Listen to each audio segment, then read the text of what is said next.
On va reprendre et vous allez chanter de tout votre cœur, vous réjouir, vous allez exprimer votre reconnaissance à Dieu. Amen. Amen. Je veux me réjouir Dans le Dieu de mon salut, oh Jésus mon roi. Je veux me réjouir dans le Dieu de mon salut, oh Jésus mon roi. Il rend mes pieds semblables à ceux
avons la victoire qui nous attend plus loin. On ne voit pas les réjouissances, la joie encore un instant présent, mais plus tard nous allons comprendre pourquoi le Seigneur nous a fait passer par ces temps difficiles, par ces temps-là.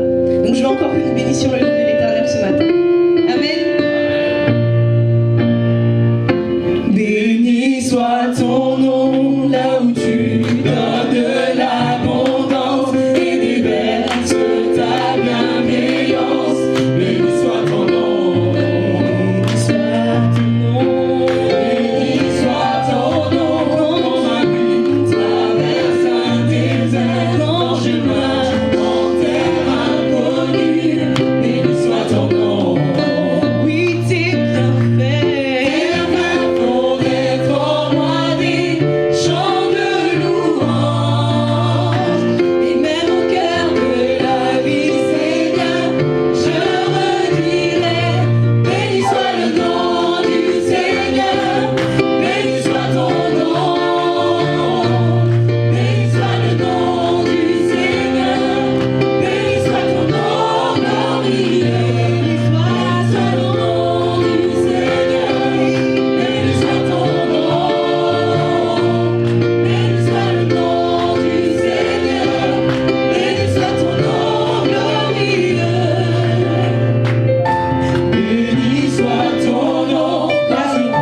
cœur choisit de dire, béni soit ton nom. Tu donnes, tu donnes, et tu donnes, tu donnes, tu donnes, et tu donnes. Mon cœur choisit de dire, béni soit ton nom.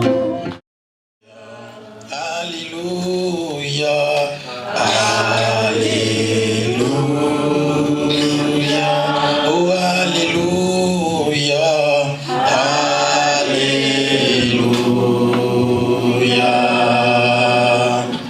Alléluia,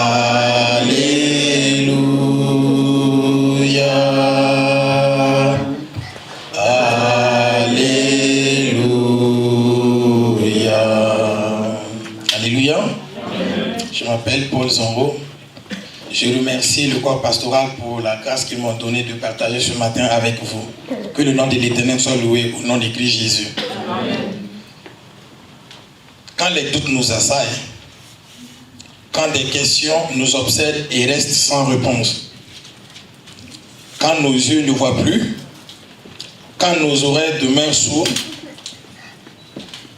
quand la solitude pèse sur nous, quand tout nous semble absent, quand les soucis nous égarent, quand les épreuves adviennent, quand tout semble perdu, quand la faiblesse gagne du terrain et ronge notre enthousiasme, quand la tristesse nous submerge, quand la nuit semble triompher le jour, quand la mort semble avoir le dernier mot, Seigneur, donne-moi de ne jamais douter un seul instant de ton amour. Que le peuple de Dieu répond Amen. Amen. Ton Amen n'est pas convaincant. Amen.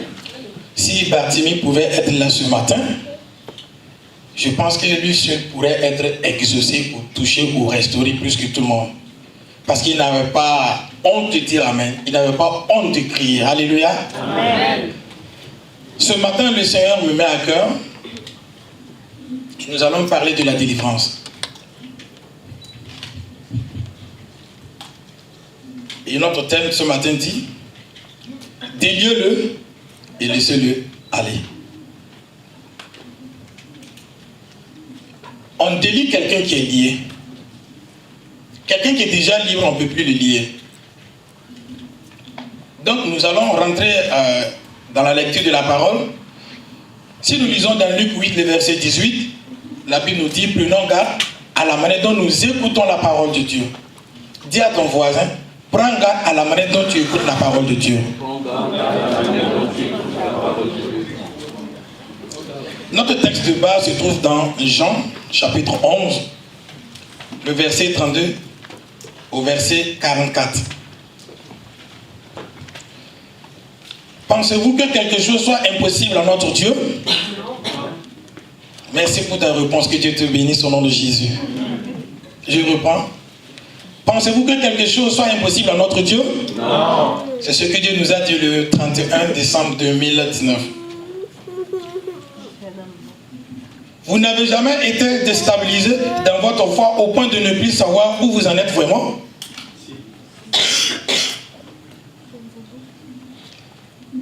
J'aimerais dire à quelqu'un simplement ce matin, c'est sur la cendre du désespoir que vont pousser les meilleures fleurs de ta vie. Amen. Nous lisons la parole.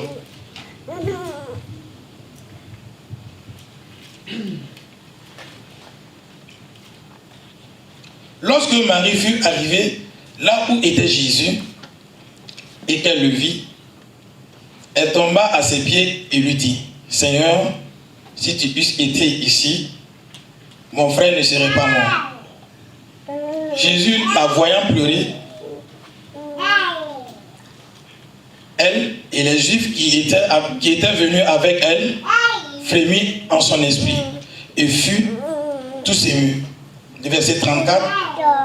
Et il dit, où l'avez-vous mis?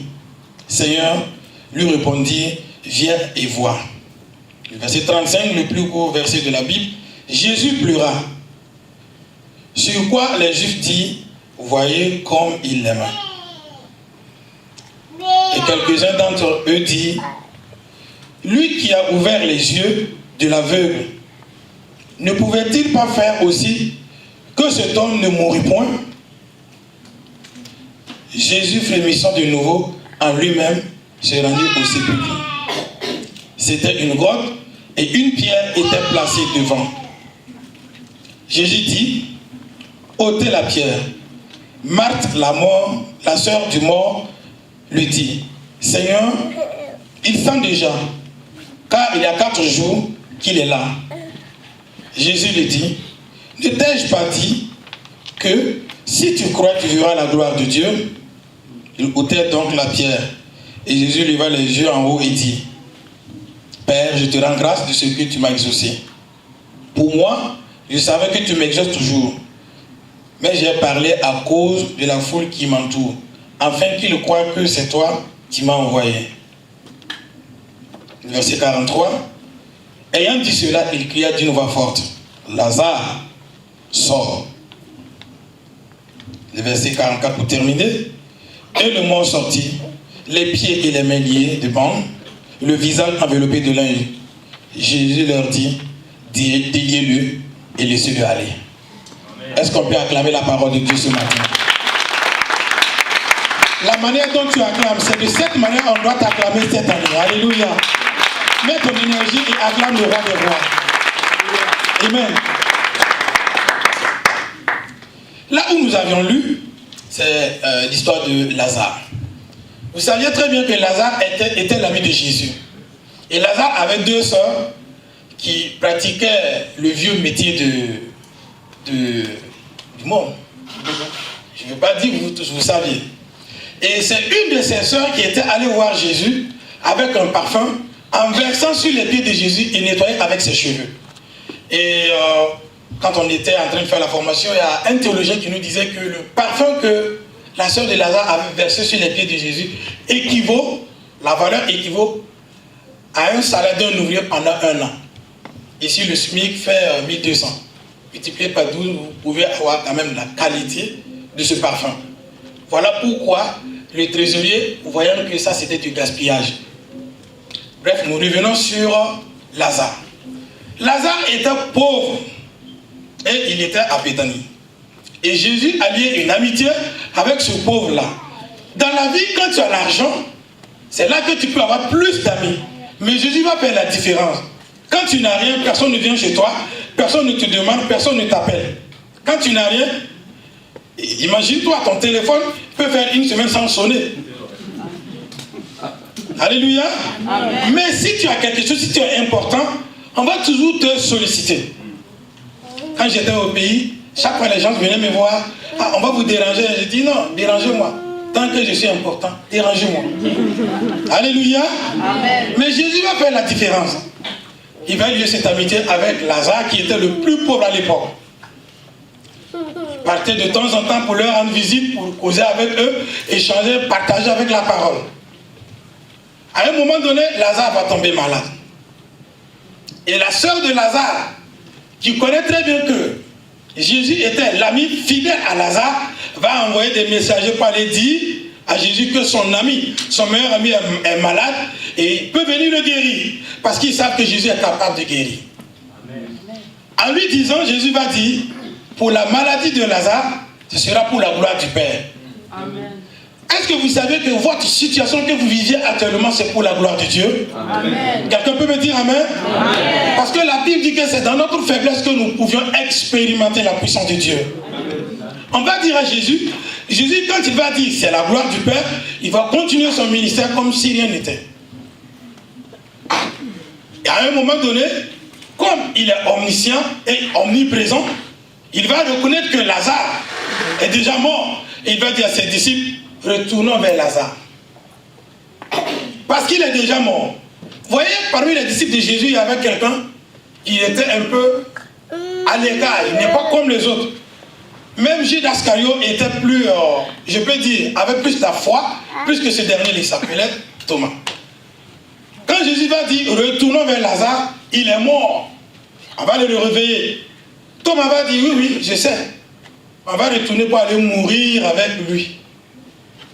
Faites attention à ce que nous proclamons dans notre vie, parce qu'un homme est égal à sa parole. Et la Bible nous dit que la vie et la mort sont au pouvoir de la langue.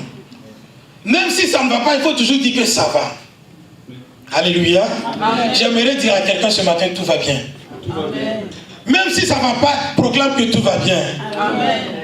Amen. Amen. Et ils vont prendre le chemin pour revenir vers Lazare.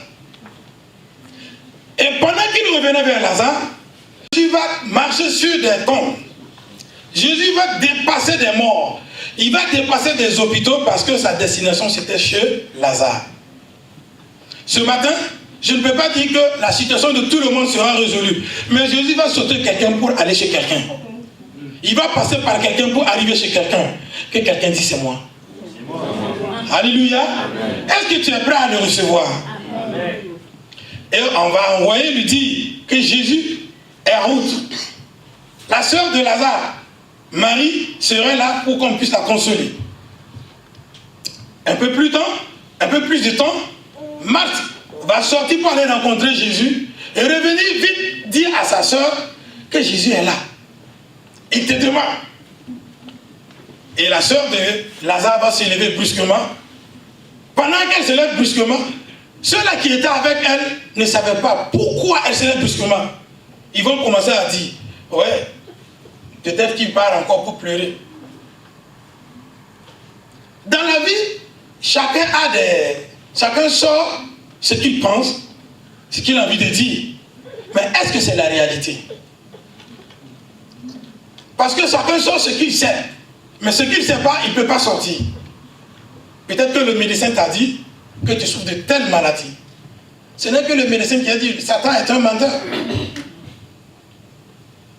Ce n'est que le médecin qui a dit, ce n'est pas Dieu qui a dit ça. C'est le contraire. Je peux vous donner juste un petit témoignage d'un frère, un enfant que mon père a récupéré. Il avait à peu près 14 à 15 ans, qui partait à l'école à 7 h du matin. Il a fait un accident et un caterpillar chargeur a marché sur lui. J'étais en train de consulter sur Google qui me disait que le poids standard d'un caterpillar, ça fait 32 tonnes. Le caterpillar a marché sur ce jeune homme à 7 h. Il a voulu se relever, il voyait que ça ne tient pas, il est tombé. Ce jeune homme s'appelle Adrien. Tout le monde qui passait a commencé à dire, ah non, c'est fini pour lui, il va mourir. Il va mourir. Les ambulances sont venues, ils l'ont emporté à l'hôpital. Ils ont appelé mon père, que ton fils a fait l'accident à l'hôpital. Arrivé, mon père lui a dit, si Adrien meurt, je prends la résolution, si Adrien meurt ici, c'est que Jésus a perdu. On lui a dit, pasteur, voyez-vous la gravité des choses. La vessie a été détachée. Les os ont été broyés. Et le gros intestin a été coupé. Il y a trop de dégâts. Nous, on ne peut pas le toucher. Papa a dit ne le touchez pas. Ce qui est sûr, moi j'ai fait un engagement avec Dieu. Ce petit ne doit pas mourir. Bah, il est fou, hein? C'est la dépression, c'est normal. On est resté dans la prière. 40 jours. Ils ont simplement fait une intervention juste pour vider ce qui était à l'intérieur comme déchet. Ils ont placé une sonde. Et ils n'ont pas touché à aucun de ses membres. Juste comme ça, parce qu'ils savent qu'il allait mourir. 40 jours, il ne meurt pas. Les médecins ont dit dans ce cas, on va commencer le traitement. Ils vont l'amener au scanner. En le passant au scanner, le médecin dit, mais pas possible. On avait déjà fait la radio, on a vu qu'il y avait trop de dégâts. L'intestin, le gros intestin, a repris normalement. Les œufs qui étaient broyés se sont ressoudés tout seuls. C'est pendant que le médecin lui a dit, mais Adrien, qu'est-ce que tu fais encore sur celui-là? C'est ce jour-là que Adrien a su qu'il avait encore ses pieds et il s'est levé pour commencer à marcher. Qu'est-ce qui est impossible à Dieu? Alléluia! Qu'est-ce qui est impossible à Dieu? Écoute, c'est pas terminé. Et ce jeune homme, quand il est sorti de l'hôpital, il a piqué une folie. Grave. Et comme c'était le ministère de mon père, il lui a reçu, il a commencé à prier avec lui, on l'a mis dans une maisonnette. Et vers 9 h, il était en jeûne, Dieu lui a mis à cœur d'aller prier pour Adrien. Il est sorti pour aller prier pour Adrien avec 2 intercesseurs. L'autre a dit, pasteur, ne tentez pas Dieu. Parce qu'Adrien était déjà mort. Et il y avait déjà les mouches qui avaient déjà déposé les œufs dans les yeux et dans son nez. Ma mère a donné son paille pour couvrir Adrien. Il est rentré continuer son jeûne, sa prière. Et vers 17h, j'avais 10 ans. Nous, on était en répétition. On était en train de chanter. Et tout à coup, nous voyons que papa était en train de sortir des pioches pour aller préparer pour l'enterrement. Nous voyons la porte s'ouvrir. Et on voit quelqu'un qui est en train d'arriver. Il ne fallait pas voir. On a commencé à fuir. Adrien s'est réveillé, tout seul, après la prière. De 9h, ils ont prié et ils attendaient 17h pour l'enterrer. Parce qu'ils avaient un programme de prière. Pendant qu'on était en train de louer Dieu, on voyait Adrien marcher et qui arrivait. On a commencé à fuir. Non, ça ne veut pas être Adrien. Il nous appelle. Revenez, revenez, c'est bien lui. Pour les hommes, Adrien était mort, c'est fini. Mais avec Dieu, ce n'est pas fini. Laisse-moi te dire ce matin, Dieu n'a pas encore dit son dernier mot. C'est encore possible. Amen. Dis à ton voisin, c'est encore possible. Et Jésus va dire à la sœur de Lazare, si tu crois, tu verras la gloire du Père. Amen. Alléluia. Amen.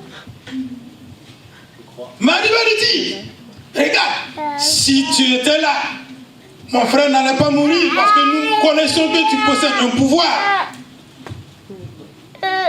Il dit, où l'aviez-vous mis? Allons-y. Et Jésus va commencer à lui dire, avec cette parole très touchante,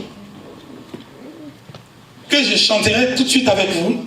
Jésus va simplement lui dire, Marie, je te dis que si tu crois, tu verras la gloire de Dieu.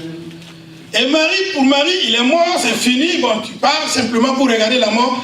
Jésus va continuer à lui dire simplement, Marie, je te dis que si tu crois, tu verras la gloire de Dieu. Et j'aimerais dire à quelqu'un ce matin, je te dis que si tu crois, tu verras la gloire de Dieu. Est-ce que tu peux attraper la main de ton voisin et dis-lui? Dis à ton voisin, voisin, excusez-moi, je te dis que si tu crois, tu verras la gloire de Dieu. Alléluia. Alléluia. Ils vont arriver devant le sépulcre de Lazare. Et cette grotte qu'on avait mis Lazare, la Bible dit que, après avoir enterré Lazare, on avait mis une pierre sur Lazare. Et regardez, quelqu'un qui est déjà mort, pourquoi on va déposer encore une pierre sur lui? Le Seigneur ouvre mes yeux ce matin, il se peut qu'une pierre est dans ta vie. Cette pierre est comme un poids sur toi. On t'a accusé, on te malmène, on te fatigue même au service. Même dans le foyer, même dans la famille, il y a une pierre qui est déposée sur toi. Tu te sens lourd. Ce matin, je suis venu t'annoncer une bonne nouvelle. Que quelqu'un dise Amen. Amen. Si Bartimée pouvait être là ce matin, il allait dire Amen plus fort. Amen. Alléluia. Amen. Et ce poids qui était sur Lazare, Jésus va dire, ôtez-moi la pierre. Et pendant que je te parle de la parole de Dieu, c'est la puissance de la parole qui fait ôter la pierre qui est en toi. Alléluia. Amen. À partir de là, tu vas te sentir léger au nom de Jésus. Amen. Il dit à partir de maintenant, tu vas te sentir léger au nom de Jésus. Amen. Ôtez-moi la pierre. Et la pierre sera ôtée. Merci. Quand la pierre sera ôtée, Jésus va lever ses yeux vers le ciel. Il va simplement dire, Père, je te rends grâce. Beaucoup qui étaient là vont commencer à voir Jésus comme quelqu'un qui fait la dépression. Parce que devant la mort, tu remercies, ça veut dire quoi? Alors que bien avant ça, le verset 35 nous dit que Jésus pleura. J'ai fouillé un peu la parole de Dieu, la Bible de Genèse, Apocalypse, et j'ai vu qu'un mot touche plus le cœur de Dieu. Il y a une phrase qui touche le cœur de Dieu. Quelle que soit la situation, si tu as la grâce d'employer ce mot-là, dans le péché, tu es pardonné. Dans la maladie, tu es guéri. Dans les situations difficiles, tu es restauré. C'est quand tu dis, Seigneur, tu es un Dieu miséricordieux. Amen. Alléluia. Amen. Et Jésus a eu compassion de Lazare, il pleura. Une fois que Jésus compatit à ta situation, laisse tomber. Les gens vont beaucoup parler. Mais la solution est là. Que quelqu'un dit, la solution est là. Amen. Amen. Il va dire, Père, je te rends grâce. Devant la mort. Il se peut que quelqu'un vive une situation dure ce matin. Ou dans la semaine, quelqu'un a passé une situation difficile. J'aimerais te demander simplement d'élever ta main droite et de dire, Père, je te rends grâce. Amen. Amen. Après avoir rendu grâce à Dieu, il ne va pas prier pour la résurrection de Lazare. Lisez bien la Bible. Après avoir fini de rendre grâce à Dieu, il va simplement appeler. La Bible nous dit, dans Psaume 33, le verset 9, que notre Dieu est celui-là qui appelle les choses qui n'existaient pas, qui viennent à l'existence comme s'il existait. Et Jésus va appeler Lazare qui était mort. C'était fini pour lui. Il avait avalé son acte de naissance. C'était fini pour lui. On ne pouvait plus parler de Lazare parce qu'il est mort, on l'a enterré. C'est fini. Mais avec Jésus, ce n'est pas fini. Il va l'appeler. Reviens. Il faut que tu reviennes. Il se peut que dans ta vie, quelque chose t'a échappé. Tu as perdu quelque chose ce matin. Par la puissance du Saint-Esprit, j'appelle maintenant à l'existence au nom de Jésus. Amen. Que le peuple de Dieu répond Amen. Amen. Et la Bible dit, quand Jésus a appelé Lazare, sort, Lazare est sorti. Les mains étaient liées, le visage enveloppé de linge, les pieds liés. Je voulais demander juste à un jeune homme, à peu près, voilà, que je peux travailler avec. Dis-moi. Ah, ben, toi tu es grand frère, ben c'est pas grave, viens. Voyez-vous, je vais juste vous faire donner l'exemple. Viens devant. Vous voyez, Lazare, merci. Vous êtes vraiment connectés. Que Dieu vous bénisse. La Bible dit que le visage de Lazare était enveloppé de linge. Voyez-vous? Merci. Est-ce que tu vois? Non. Dis-moi clair, est-ce que tu vois? Non. Pourquoi? Parce qu'il y a une écharpe sur le visage. D'accord. Pendant la prière, beaucoup de frères et sœurs vous disent, ah, Dieu m'a révélé. J'ai vu. Mais toi, tu n'as jamais vu. Laisse-moi te dire, ton yeux là, ça a été enveloppé de linge. Il faut que ça tombe aujourd'hui. Que quelqu'un dise Amen. Amen. Merci. C'est pas fini. Voilà, merci. Encore, par là. Tout son corps a été enveloppé de linge. Même si on dit à Lazare, prends de l'eau pour boire. Est-ce qu'il a une main pour prendre? Non. Tu pries, tu n'as jamais reçu. Tout le monde reçoit, tout le monde témoigne. Mais toi, tu n'as jamais reçu. Laisse-moi te dire que ta main est liée. On continue? Merci. La Bible dit que tout son corps a été enveloppé de linge. Est-ce que tu peux marcher avec moi? Pourquoi il ne peut pas avancer? Parce que ses pieds ne sont pas libres. Ses pieds sont liés. Dans la foi, beaucoup de personnes avancent rapidement. Mais toi, tu marches, tu avances à pas de tortue. Et si tu veux avancer vite, il faut que tu trébuches. Parce que tes pieds sont liés. Ce matin, je suis venu t'annoncer la délivrance au nom de Jésus. Amen. Alléluia. Amen. Et Jésus va dire, déliez-le. Est-ce que la puissance qui a ressuscité Lazare ne pouvait pas en même temps enlever les linges? Oui. Mais pourquoi Jésus, Cette puissance qui a ressuscité Lazare n'a pas enlevé les linges. Parce que ce n'est pas Jésus qui a mis les linges. Ce n'est pas Dieu qui a mis les linges. C'est quelqu'un qui a mis les linges là. C'est quelqu'un qui est lié.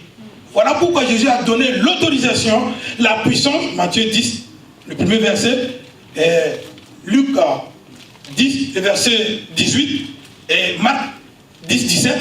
Jésus a donné le pouvoir. Allez-y, déliez-le et laissez-le aller. Ça veut dire déliez-le et laissez-le marcher. Déliez-le et laissez-le avancer. Déliez-le et laissez-le prospérer. Alléluia. Amen. Que Dieu te bénisse au nom de Jésus. Amen. Je suis venu dire à quelqu'un que tu es libre à partir de ces instants même au nom de Jésus. Amen. Que tes mains qui sont liées soient déliées maintenant au nom de Jésus. Amen. Je brise tout lien maléfique dans ta vie au nom de Jésus. Amen. Et si tu vas regarder un peu de ces liens, il se peut que dans votre famille, tout le monde meurt de la même manière. Il y a un lien quelque part. Il se peut que dans votre famille, tout le monde a à peu près la même maladie. Peut-être que tu es lié à quelque part. Peut-être que dans votre famille, il y a trop de divorces. Presque 99% c'est des divorces. Il y a un lien quelque part. Laisse-moi te dire, la Bible nous dit que quand Lazare a été ressuscité, il est devenu une nouvelle personne. Et la Bible nous dit, dans 2 Corinthiens, c'est le verset 17, si quelqu'un est en Christ, il est une nouvelle créature. Lazare qui est ressuscité, est revenu à la vie, après sa délivrance, il va mener une nouvelle vie. J'aimerais dire à quelqu'un ce matin, de comprendre que la vie a plusieurs chapitres. Un mauvais chapitre ne signifie pas la fin de ton histoire. Remets simplement cela à Dieu et laisse-lui écrire la suite de ton histoire. Amen. Dans la vie, toute histoire a une fin. Et chaque fin annonce un nouveau départ. J'aimerais dire à quelqu'un, cette nouvelle année qui vient de commencer, nous sommes au mois de janvier, et tu as pris un nouveau départ. Cette année sera mise à part par rapport à tes années antérieures au nom de Jésus. Amen. Si tu veux obtenir ce que tu n'as jamais eu, commence à faire ce que tu n'as jamais fait. Vous êtes d'accord avec moi? Amen. Voilà pourquoi tu n'as jamais dit un Amen fort. Commence à dire un Amen fort et reçois au nom de Jésus. Amen. Parce que la foi vient de ce qu'on attend et ce qu'on attend vient de la parole de Dieu. Laisse activer cette foi en toi et cela va se produire dans ta vie dans le nom de Christ Jésus. Amen. Ceci étant, je vais inviter le groupe musical là, et nous allons rentrer dans la prière. Satan et les démons ne sont pas nos amis. Son cheval de bataille est de voler, détruire, égorger toute créature sur laquelle il exerce une parcelle de pouvoir. Jean 10, le verset 10. Il ne vient que pour faire cela, mais Christ est apparu pour que les brebis aient la vie et qu'elles soient dans l'abondance. Les conséquences sont multiples et évidentes dans la mort, la maladie, le blocage, le freinage, la peur. Nos bénédictions pleinement dans la gloire de Dieu. Il convient que nos liens soient rompus, que nous soyons réellement libres. Amen. Tu vas chanter ce chœur et tu vas rentrer dans une prière, c'est un temps de recueillement et tu vas recevoir ta délivrance au nom de Christ Jésus.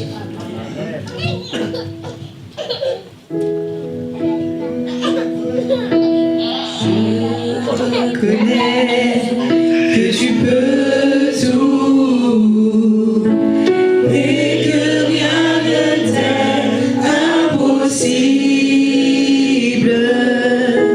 Je reconnais que tu peux tout et que rien ne t'est impossible.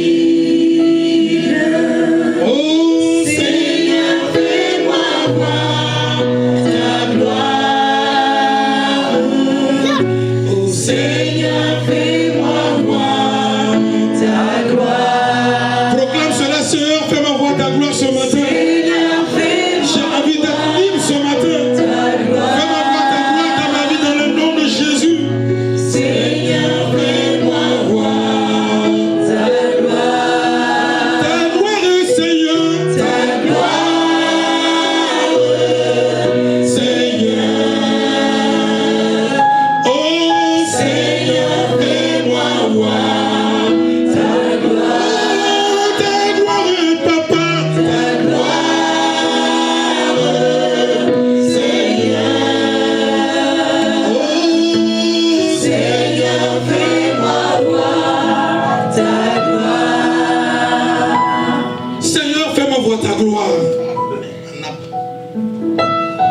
Tu veux voir la gloire de Dieu dans ta vie, dans ton foyer, dans ton travail, dans ton service.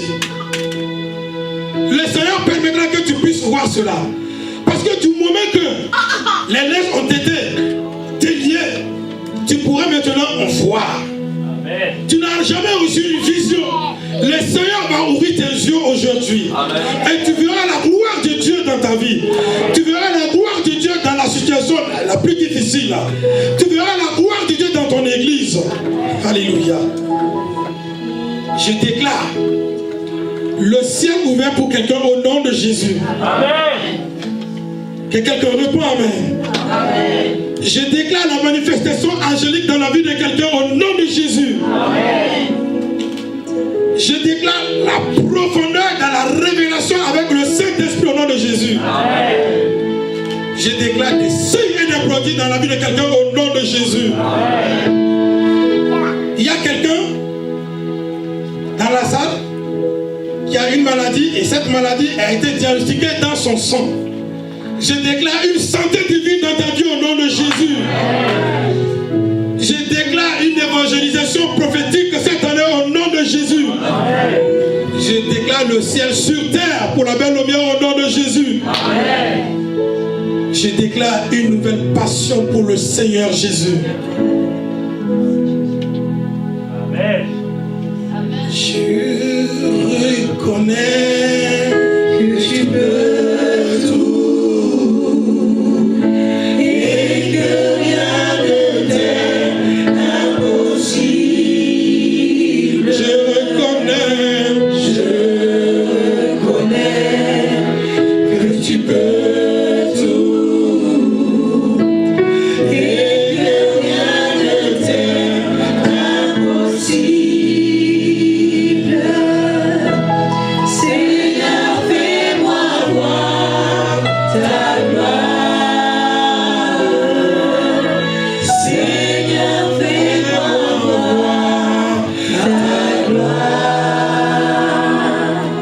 Dis à ton voisin, tu es libre au nom de Jésus. Dis à l'autre voisin, tu es libre au nom de Jésus. Que Dieu vous bénisse.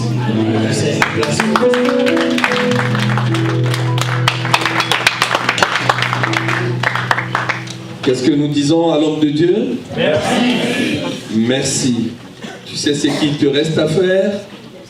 C'est de rentrer dans ta liberté et dans ta délivrance. Être délié, c'est bien, mais jouir de cette délivrance, c'est mieux. Je répète, être délié, c'est bien, être libéré, c'est bien, mais jouir de sa liberté, c'est mieux.